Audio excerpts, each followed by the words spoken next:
श्री स्वामी समर्थ. जयशंकर. सगळे आवर्जून ज्या महिन्याची वाट बघतात तो म्हणजे श्रावण महिना.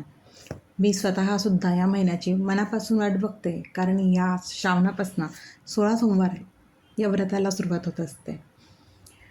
या श्रावण महिन्यात आपण महादेवांची जमेल तशी सेवा करत असतो.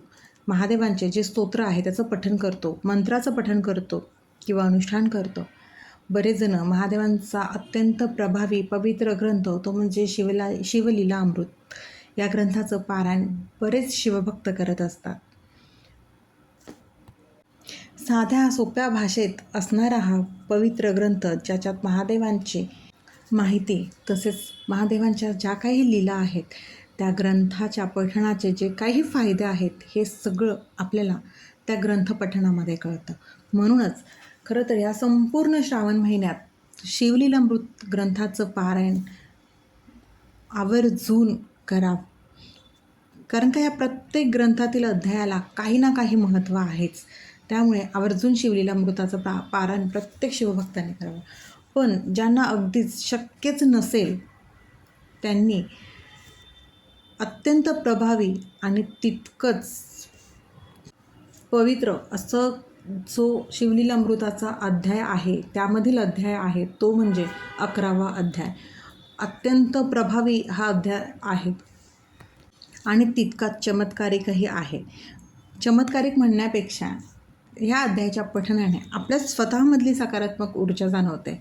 आपण सकारात्मक विचार करायला लागलो की आपल्यामधील आपल्या वागण्यातील बोलण्यातील बदल हे होत असतात. अशी मान्यता आहे की या अध्यायाच्या पठणाने आपला गंडांतर योग टळतो, म्हणजेच जो काही अपमृत्यू असतो तो टळतो, कष्ट दूर होतात, आजार दूर होतात, आपल्या आयुष्यातील दुःख दूर होतात. इतकं या ग्रंथामध्ये सामर्थ्य आहे.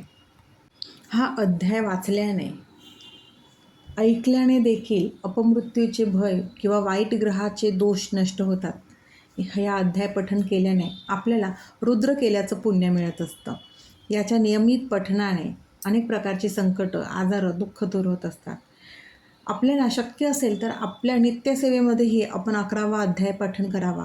शक्य नसेल तर ह्या संपूर्ण श्रावण महिन्यामध्ये 11वा अध्यायाचं पठण करावं. संकल्पयुक्त सेवा करा किंवा नुसतं पठण करा, पण 11वा अध्यायाचं पठण जर शिवलीलामृत पारायण करायला शक्य नसेल तर त्या व्यक्तीने 11वा अध्यायाचं पठण नक्कीच करा. आणि संकल्पयुक्त जर करणार असाल तरीही अतिउत्तम. संकल्पयुक्त सेवा करताना आपल्याला साहजिकच परान्नवर्ज, श्रावण महिन्यात मांसाहार तर वर्जच असतो, मांसाहार वर्ज आणि ब्रह्मचर्याचं पालन ह्या गोष्टींचं पालन आपल्याला करायचं आहे संकल्पयुक्त सेवा करताना. पण या ग्रंथाचं अनुभव घेऊन बघा. शिवलीलामृत ग्रंथाचं नाही म्हणत, 11वा अध्याय याचा पठणाचा अनुभव घेऊन बघा. खरंच ह्याचा अनुभव येतोच. ही सेवा मी स्वतः केलेली आहे, याचा अनुभव मी घेतलेला आहे. म्हणूनच हा तितकाच प्रभावी आहे आणि चमत्कारिक आहे, कारण का गंडांतर योग टळण्याचं सामर्थ्य या अध्यायामध्ये आहे. आता याचं पठण कसं करायचं तर सकाळी किंवा संध्याकाळी जेव्हा तुम्हाला शक्य असेल तेव्हा स्नान करून स्वच्छ सोवळं वस्त्र नेसावं.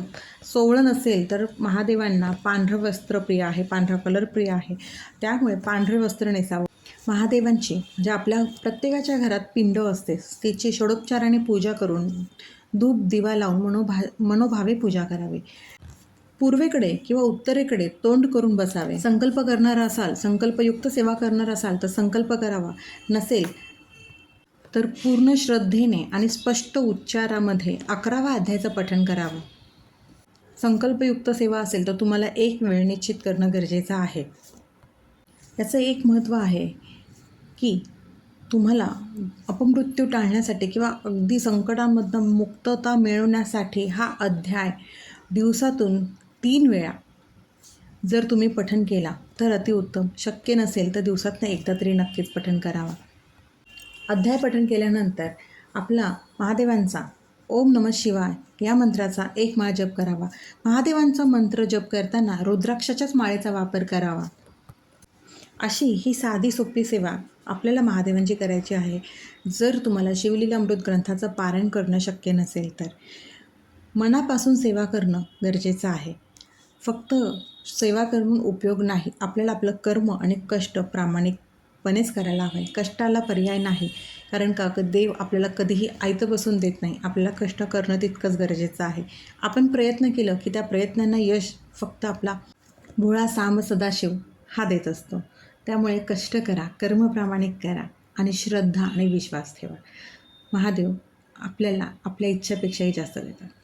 कैलास राना शिवचंद्र मौळी फणींद्र माथा मुकुटी झळाळे कारुण्य सिंधू भवदुःख हारे तुझवीन शंभो मज कोण तारे तुझवीन शंभो मज कोण तारे. श्री स्वामी समर्थ. अशक्य ही शक्य करतील स्वामी, अशक्य ही शक्य करतील स्वामी.